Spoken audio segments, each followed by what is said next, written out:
Young Turks Ana Kasparian is catching heat for saying she has left the left.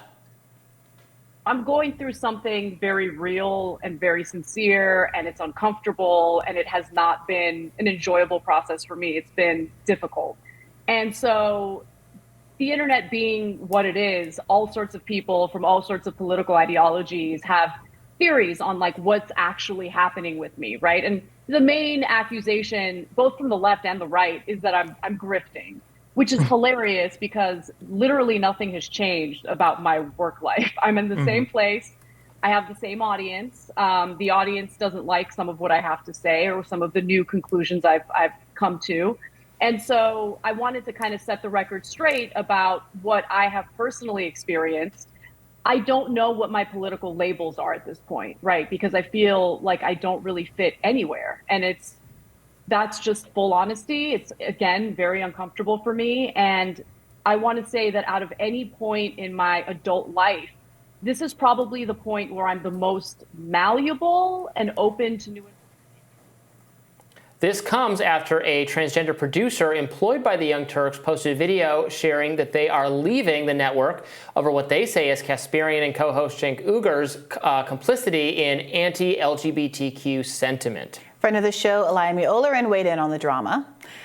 She actually popped in on a live stream of a YouTube show called The Vanguard Boys to offer her perspective as they were covering the Ana Kasparian commentary and basically expressed some frustration that despite trying to stay out of it, she recently went on Young Turks to very patiently try to push back against some of the takes that they've had with respect to criminal justice issues. She, as a public defender, has a lot of expertise in that area and a very distinct position that was different from theirs.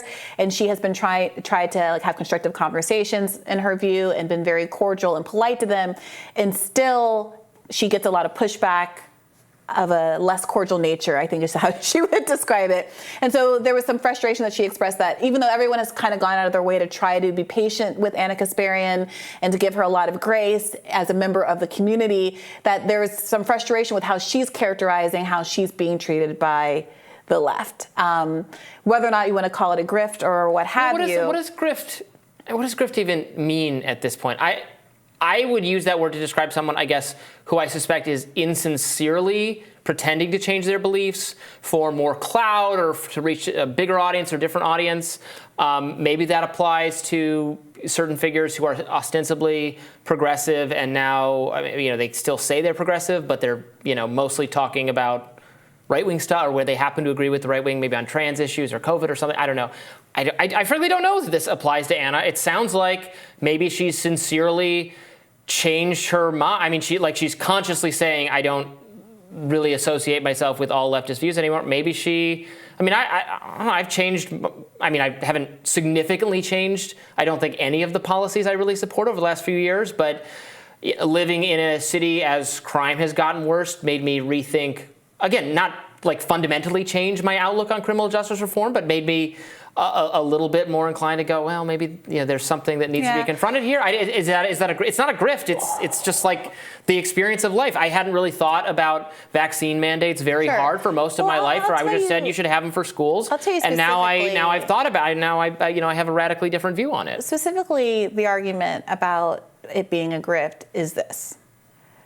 Ana has demonstrated a really competent understanding of why it is that the left, many people on the left, think it's perfectly reasonable and even good to respect people's pronouns, to use language that acknowledges what many in the mainstream and on the right characterize as goofy, if not harmful, things like the phrase birthing people, or the most recent controversy is referring to trans men as having bonus holes instead of vaginas because of their dysmorphia. And sorry. Ana in the past, and I don't know if we have this clip, has articulated very clearly why, if you want to be accommodating or kind to those people, You can think dysmorphia is mental illness and characterize it however you want, but if you acknowledge that they obviously are having some dissonance with the way they were born versus how they feel that they are in a clinical setting, using language that is enabling them to get the health care they need, it's hard for me to see why anyone would have a problem with that. And Ana Kasparian has articulated that exact belief within like the last year, arguing against conservatives who would reject that kind of language. And now, without any real reckoning with that previous clip that's gone viral many times now, she has reversed course on that particular issue. And after years, I mean, Young Turks is the oldest left media institution I believe that there is, you know, a real front runner in the online media space. After years of speaking very specifically and knowledgeably about any number of criminal justice issues, with the world being what it is for all of that time, crime didn't just come anew during this time. Nothing has really changed substantively in the way of the world. A sudden decision to say, well, the left just doesn't care about victims of crime. I mean, some people make that argument and they don't know better. The left's argument isn't that it's not horrible when people are victims of crime on subways or in their communities. The left's argument isn't that we should let gun violence go unchecked because it would be bad to arrest people who murder. That's not what criminal justice reform is about. It's not what police abolition is about. It's not what any of this is about. The whole question is whether or not we can lower crime rates more effectively than throwing money at police budgets has done by addressing the root causes of the crime, right? And Ana knows that. So to know that, to have said that, to have articulated that so many times in the past, and now take a different approach where you characterize, I would argue mischaracterize what the left's agenda has been. The left agenda that you have been a part of is causing people to really wonder what's motivating that shift. And given that we live in a media climate where, like it or not, there is an enormous appetite for people who leave the left. Dave Rubin is often brought up as an example of this. People who say, I'm an independent thinker. I can't be put in a box. I'm willing to challenge the establishment. I'm really willing to challenge orthodoxies. Sometimes that's authentic and that's fine. But we also have to acknowledge that there's an appetite for that. And one wonders, given some of the struggles that all online creators have dealt with, especially in like the post kind of Bernie world on the left, whether or not there is an effort to attract a bigger audience by taking on subjects that are hot topics right now, and that the left typically has been on the less sexy side of. Yeah, I mean, you would know that better than me. It from observing it from a distance, it looks to me like whatever the Bernie wave has crested, and it's harder to draw an audience by just by talking. I mean, we can tell from the kinds of things we talk about on this. People's inability to afford rent, and their medical debt, and the cost of food, and the exorbitant cost of education. Yes, these are issues which poll as people's priorities, but which they don't seem especially interested in hearing about in a news context. Yeah, or at least on YouTube, right? I mean, sure, the model for Anna's show and for our show, and you got to talk about what the viewers are interested in. So well, you don't gotta. I mean, Young Turks is hardly. I mean, there are a lot of different, very successful independent media shows that are still very supportive of trans rights and issues. So it's hardly the case. I think that, well, if you want Young Turks to survive, they've got to go anti. Is she not supportive of trans? No, she is. She is. And the point that she's making in that clip is that she still supports people's rights to health care and to housing and all of those substantive rights, which I think is important. And I don't think it's useful to lump her in with your average. We need some middle ground language to refer to some of the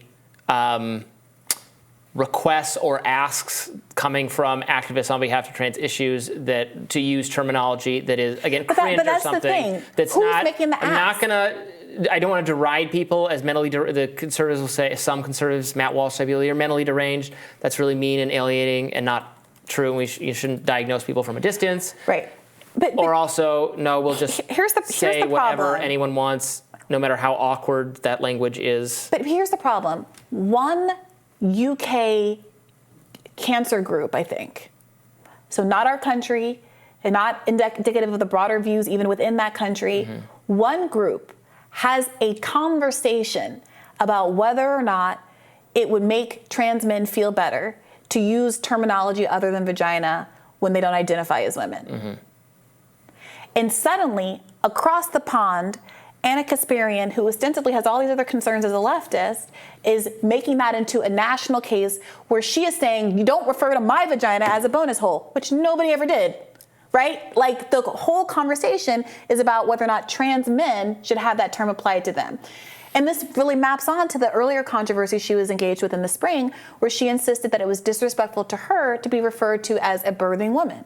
I think it's fine for her to articulate that she would prefer to be called a woman and not a birthing person, or whatever she prefers to be called. Ana Kasparian, God bless, whatever she wants to be called. But it is dishonest to say that someone else who wants to be called something else is infringing on your self-identification by simply talking about their own self-identification. And that's why people were upset. No one could find the human being that once referred to Ana Kasparian as a birthing person. No one could source this person who allegedly has infringed upon her rights to self-identification by insisting on her being a birthing person other than a woman. I think we can all agree that her self-identification matters, and I'm happy to, and only have, referred to her as a woman. But now she and others seem to be infringing on other people's rights to be referred to as they want to be referred to. If Jordan Peterson, who was it that said that, who claimed that being called cis is a pejorative?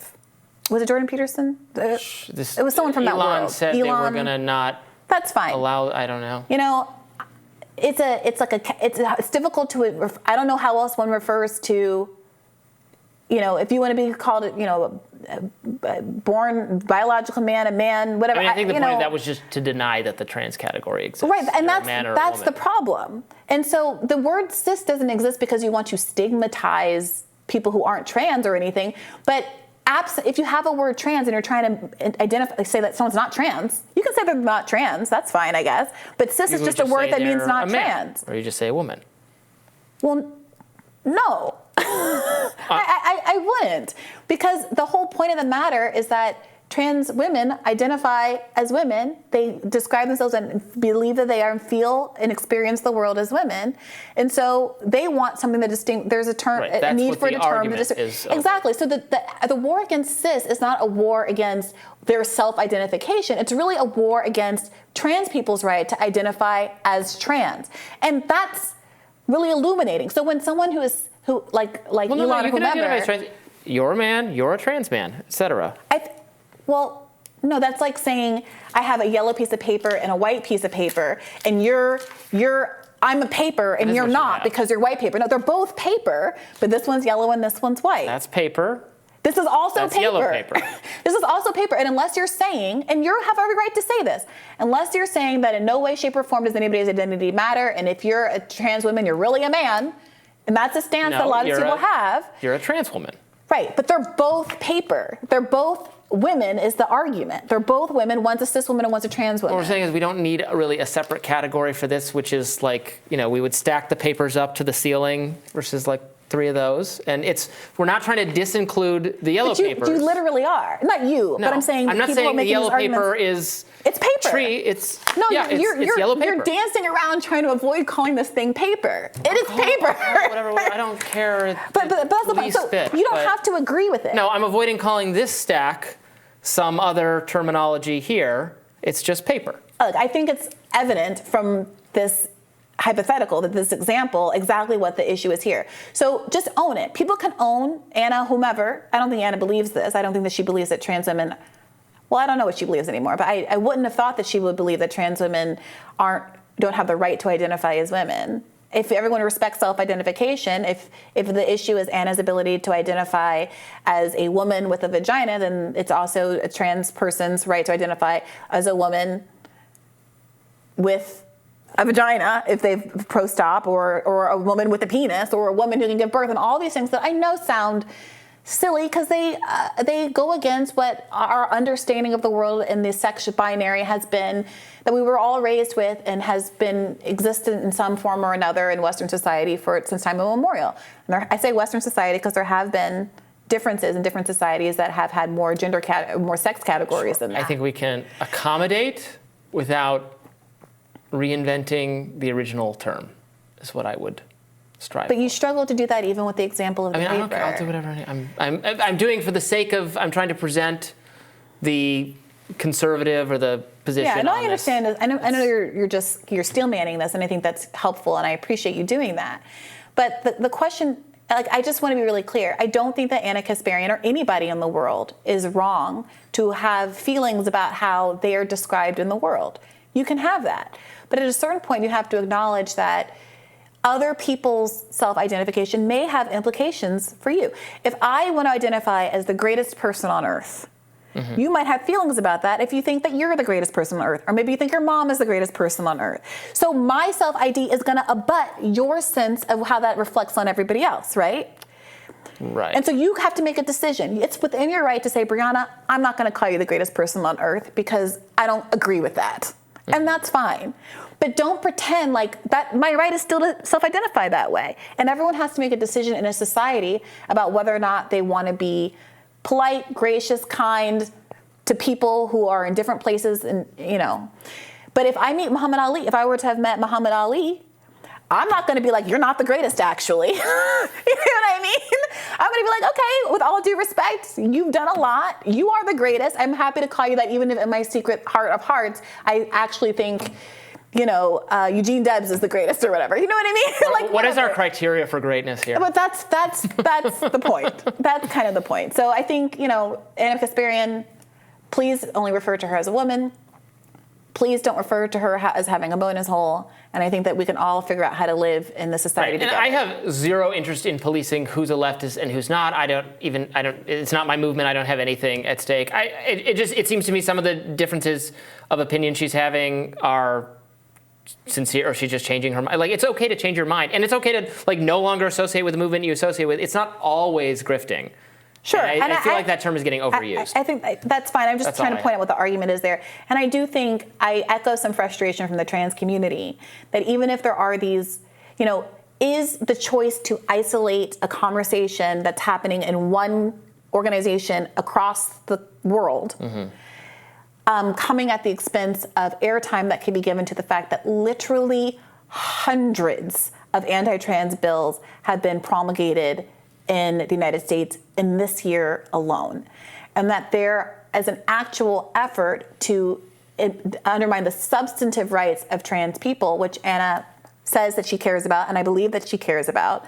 If that is ongoing, and at a certain point you're giving so much airtime to one random organization having a thought experiment in England, then what purpose are we serving? And are people right to say that they want to step away from this organization or step away from viewing this, the Young Turks, because it's no longer reflecting their interests? They can do whatever they want. We will have more Rising right after this.